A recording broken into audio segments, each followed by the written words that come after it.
Big blow coming, Israel's controversial airstrike warnings in Gaza. It was a strange spectacle, a Palestinian man in Gaza receiving a phone call from the Israeli army to tell him his building was about to be blown up in an airstrike.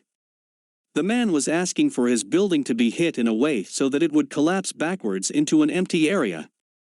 Such phone calls are a common and controversial method for the Israeli military to warn people in Gaza of impending airstrikes on buildings. Israeli drones then fire a couple of warning rockets at the building before missiles hit it from the front or the back, or sometimes from both sides, as happened on Thursday when an airstrike flattened the evacuated Shorouk tower block. Israel says it is targeting buildings where Hamas has offices and weapons stores.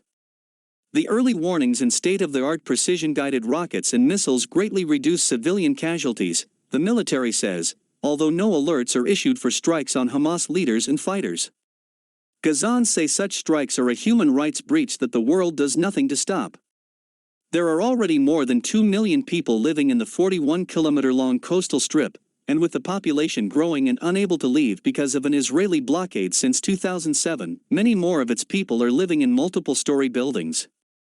The deliberate targeting of civilian objects and extensive, unjustified destruction of property are war crimes and a breach of international law, and Israel's warning system should not absolve it of liability, the rights group Amnesty International says.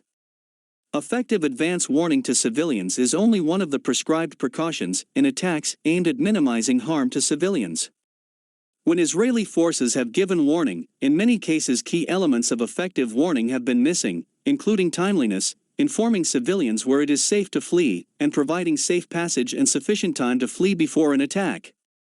There also have been reports of lethal strikes launched too soon after a warning to spare civilians.